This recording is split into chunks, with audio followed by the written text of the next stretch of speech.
The passing of Queen Elizabeth II marks not only the death of an individual, but the death of an era. And even, as it pains me to say, the death of an embodied ideal. That ideal is an ideal which is rooted firmly in the principles of civic duty.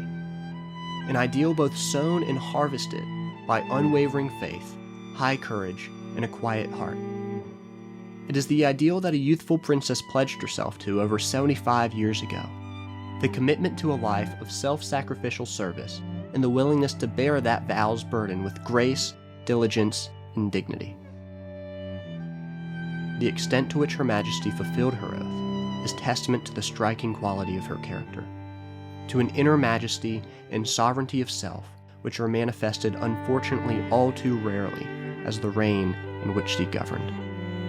Though, to be certain, the expression governed is much a misnomer, for Elizabeth looked to another monarch as her example, one both located in time, yet forever eternal, the Alpha and the Omega, the cosmic king who came not to be served, but to serve others.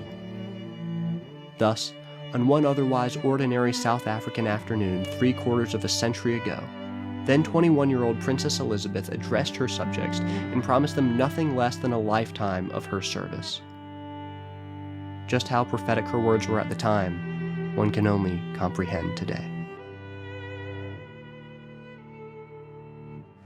If we all go forward together with an unwavering faith, a high courage, and a quiet heart, we shall be able to make of this ancient Commonwealth, which we all love so dearly, an even grander thing, more free, more prosperous, more happy, and a more powerful influence for good in the world than it has been in the greatest days of our forefathers.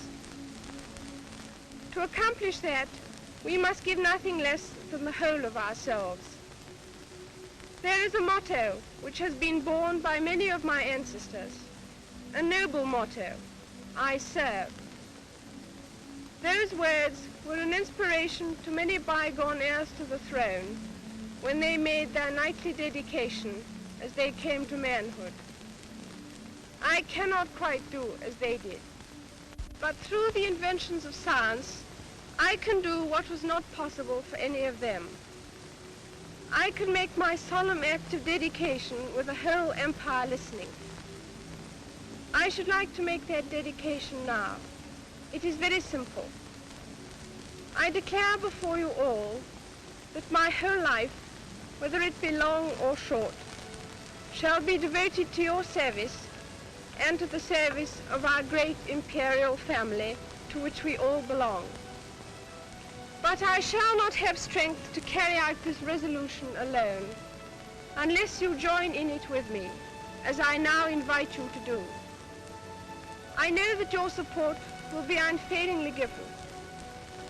God help me to make good my vow, and God bless all of you who are willing to share in it. Queen Elizabeth kept her vow. Now, may we all be willing to share in it. God save the Queen.